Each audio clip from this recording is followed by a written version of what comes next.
अस्सलाम वालेकुम रहमतुल्लाहि व बरकातहू। प्यारे बच्चों, आज हम इस वीडियो में चैप्टर नंबर 4 मासी मनसूबाबंदी फाइनेंशियल प्लानिंग की एक्सरसाइज नंबर 4.1 का पहला हिस्सा देखेंगे।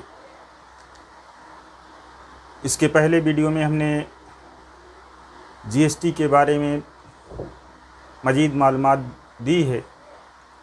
अगर आप उसको देखेंगे तो आप समझेंगे कि जीएसटी क्या होती है, कैसे निज़ाम उसका अमल में आया।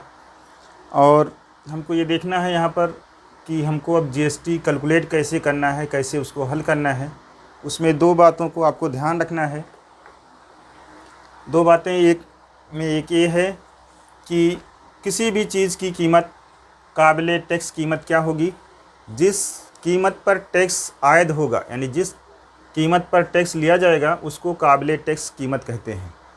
मिसाल के तौर पर अगर रियायत दी जाती है तो जो कीमत जितना रियायत दी जाती है उस पर टैक्स नहीं लगता है, यानी छूट जो कीमत पर दी जाती है उस पर टैक्स नहीं लगता है, यानी कि छूट के बाद जो कीमत होगी उस पर जो है टैक्स लगेगा।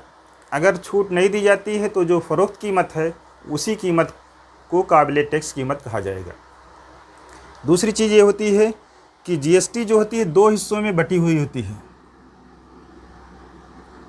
जीएसटी दो बराबर हिस्सों में तकसीम होती है। जीएसटी बराबर होता है, जीएसटी दो हिस्सों में बटी होती है। नंबर 1 एसजीएसटी और नंबर 2 सीजीएसटी। दोनों की कीमत इसकी आधी होती है। ये बराबर होता है एसजीएसटी बराबर होता है जीएसटी बटे 2, यानी कि जीएसटी की शरह जो रहेगी उसकी आधी हो जाएगी। ए बी बराबर क्या हो जाएगा, जीएसटी बटे 2। अगर हमको जीएसटी की शरह मालूम है तो एसजीएसटी की शरह और सीजीएसटी की शरह हम उसको आधा करके निकाल सकते हैं। और एक चीज़ और भी होती है कि एसजीएसटी एसीजीएसटी के बराबर होता है, यानी कि जितना जीएसटी का टैक्स आता है आधा पैसा सेंटर को जाता है और आधा पैसा स्टेट को मिलता है। 50-50% दोनों को मिलता है। यहाँ पर और हमको ज़्यादा कुछ ज़रूरत नहीं जानने की, और ज़्यादा आप लोग को हम टाइम नहीं लेना चाहते हैं। इसमें सिर्फ आपको थोड़ा सा ज़रब तकसीम आना चाहिए और आसारिया वाली अदद को जमा और नफ़ी करना आना चाहिए। इसमें मेन मकसद यही है कि आपको अदाद के बारे में पूरी जानकारी है कि नहीं, उसको जमा नफ़ी ज़रब तकसीम कैसे करते हैं वो आपको आना चाहिए। और मुश्किल कुछ नहीं है, एकदम आपको आना चाहिए कि 200 का अगर हमको 5% निकालना है तो कैसे निकालेंगे, बस आपका सवाल हल हो जाएगा और कुछ नहीं है। 200 का 5% कैसे निकाला जाएगा, 200 ज़रब 5%, यानी ऐसे निकाला जाएगा ना, 200 का 5%, ये बराबर हो जाएगा 200 ज़रब 5/100 हो जाएगा। जब फ़ीसद की अलामत हटेगी ये 0 से 0 कट जाएगा, 2 पच्चे 10, यानी 200 रुपये का 5% कितना आएगा, 10। अब वो रुपये है तो रुपये आएगा, या और जो चीज़ भी रहेगी वो आ जाएगी। अब हम पहला सवाल इसका देखते हैं। कोई मुश्किल नहीं, सवाल को पढ़िए ध्यान से, और छोटे छोटे सवाल हैं, बहुत बड़े बड़े नहीं हैं। इसमें सवाल जो हैं छोटे छोटे हैं। इसमें से 1 नंबर के, 2 नंबर के, 3 नंबर के सवाल पूछे जाते हैं। तो पहला सवाल है, पवन मेडिकल स्टोर दवा फराहम करता है, यानी एक मेडिकल स्टोर है जिसका नाम है पवन मेडिकल स्टोर।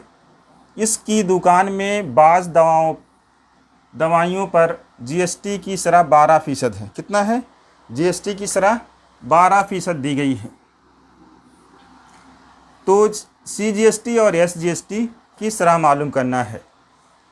तो हमको ये जाब्ता आना चाहिए कि एसजीएसटी और सीजीएसटी क्या होती है, जीएसटी की आधी होती है, निस्फ होती है। तो यहाँ पर हल में लिखेंगे हम, क्या दिया हुआ है, जीएसटी बराबर दिया गया है जीएसटी की शरह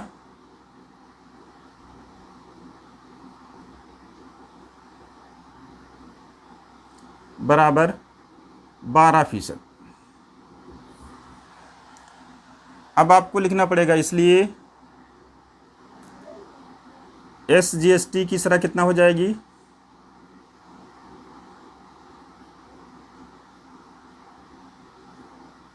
बराबर हो जाएगा GST बटे 2। ये बराबर हो जाएगा 12/2, 2 एक का 2, 2 छंग 12। ये बराबर हो जाएगा SGST की शरह कितना हो जाएगी, 6% हो जाएगी।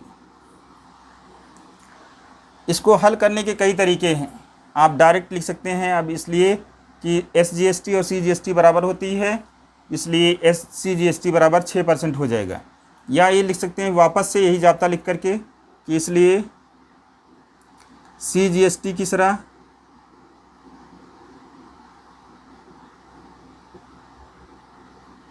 बराबर हो जाएगा GST यानी GST की शरह बटे 2। ये बराबर हो जाएगा 12/2 और ये बराबर 6 हो जाएगा। 2 छंग 12, 2 एक का 2, ये बराबर 6% हो जाएगी। आप डायरेक्ट भी लिख सकते हैं कि GST की शरह जो है 12% है, इसलिए SGST की शरह बराबर 6% और इसलिए CGST की शरह 6% होगी, यानी उसकी आधी होगी। डायरेक्ट लिख सकते हैं या एक को हल करके और फिर लिखें कि SGST बराबर CGST, इसलिए CGST बराबर 6% हो जाएगा।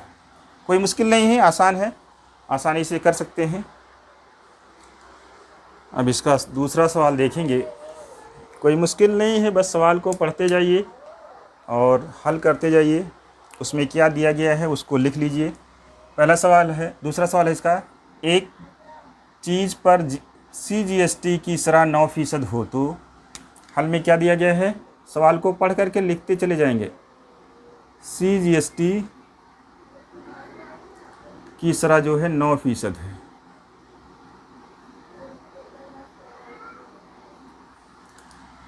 तो SGST की शरह मालूम करना है। SGST और SGST भी मालूम करना है और इस तरह GST की शरह मालूम करना है। GST का मतलब GST की शरह। अब हमको ये मालूम होना चाहिए कि हम जानते हैं, चूँकि क्या होता है, SGST की शरह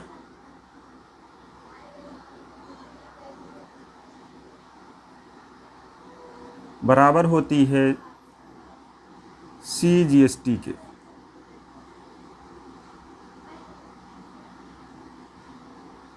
कहने का मतलब SGST और CGST की शरह दोनों मसावी होती है, तो इसलिए हमको CGST मालूम है, तो SGST की शरह कितना हो जाएगी,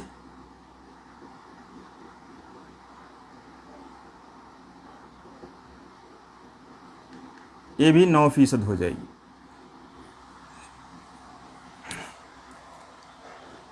और दूसरी चीज़ हमको मालूम है, चूँकि क्या होता है, SGST GST का आधा होता है।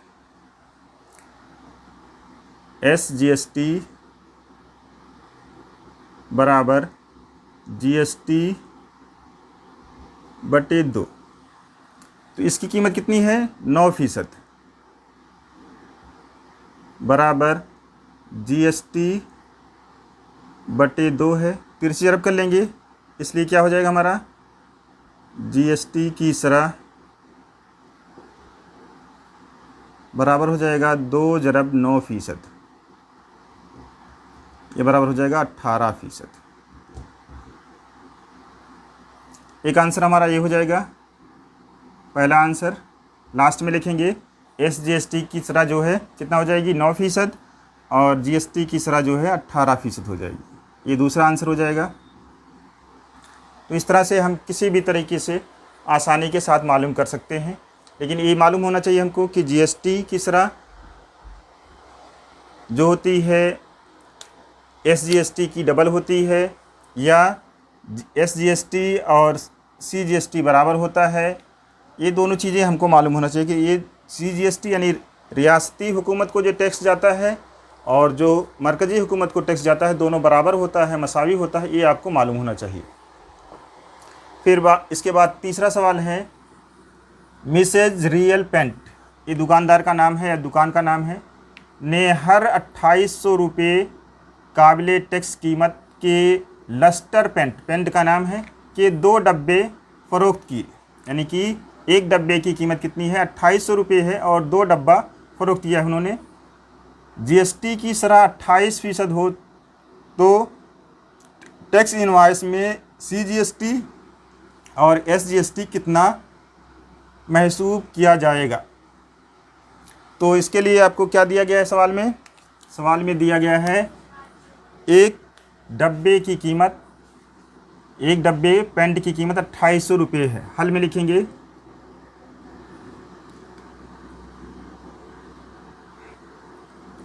एक डब्बा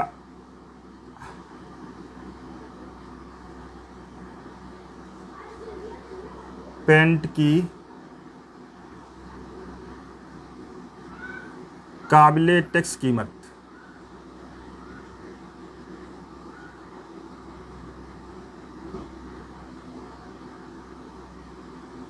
बराबर 2800 रुपये।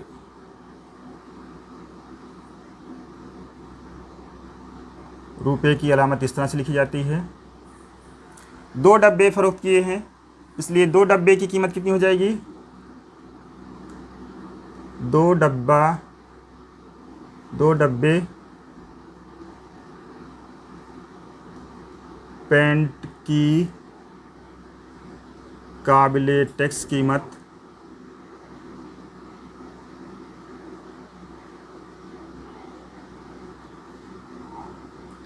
बराबर 2 × 2800, तो कितना हो जाएगा? रुपया 2 से ज़रब करके 2 0 0 2 0 0 2 8 16 2 दूनी 4 1 5 5600 रुपये 2 डब्बे की कीमत हो जाएगी। और तीसरी चीज़ इसमें दिया गया है, दूसरी चीज़ जीएसटी की शरह जो है 28% है। जीएसटी की शरह बराबर 28%। इस सवाल को जीएसटी की शरह 2800 पर भी निकाली जा सकती थी कि 2800 रुपये पर जीएसटी कितना लगेगा, यानी कि 1 लीटर पेंट पर 1 डब्बे पर टैक्स कितना लगेगा, तो 2 डब्बे का टैक्स निकाल सकते थे हम, या दोनों डब्बे की कीमत निकाल करके फिर उसका टैक्स निकाल सकते हैं हम। तो अब लिखेंगे टैक्स की रकम, जीएसटी की रकम की अदा की जाने वाली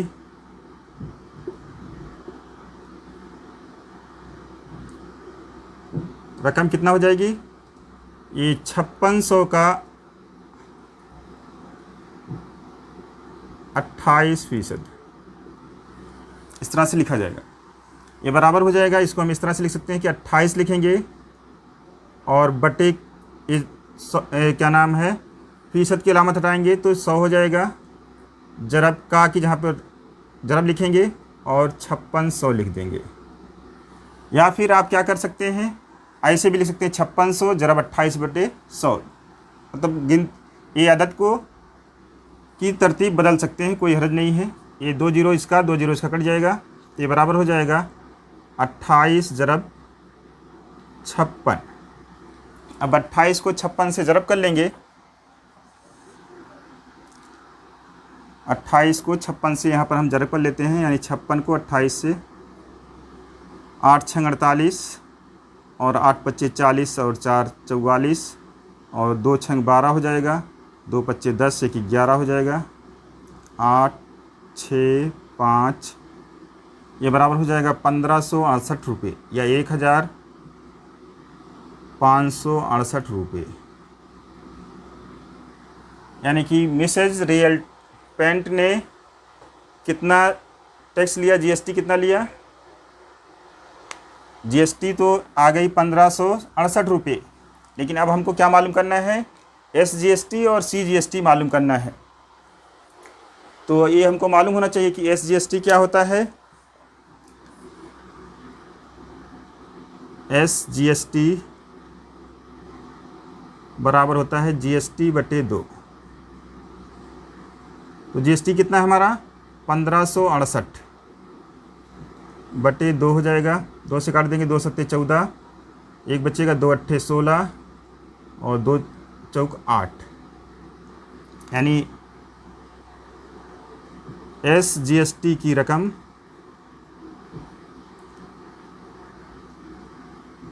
बराबर हो जाएगा रुपया 784।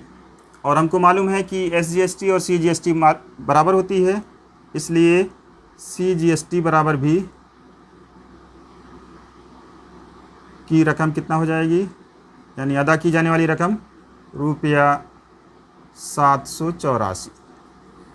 आप इतना हल कर लेंगे और फिर उसके बाद इनवॉइस का टेबल बना देंगे तो आपका एक भी नंबर नहीं कटेगा। 40 नंबर आपको पाना है तो उसके लिए आपको टेबल बनाना होगा। अब अगर आपको 40 नंबर पाना है तो इनवॉइस कहा गया है सवाल में कि इनवॉइस में GST और SGST और CGST मालूम करना है हमको। तो यहाँ पर ये टेबल बना लेंगे ऐसे,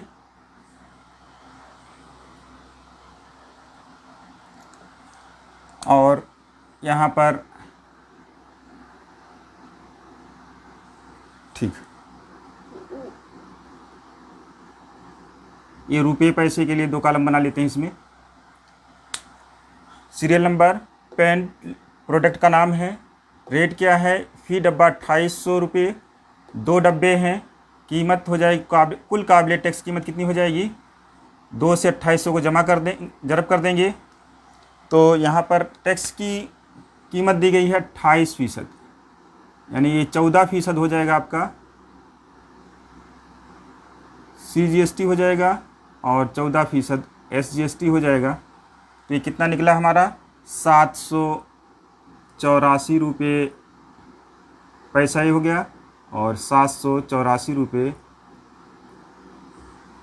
इस तरह से लिख देंगे, 784 रुपये 0 पैसे। इस तरह से आपको पूरा नंबर मिल जाएगा।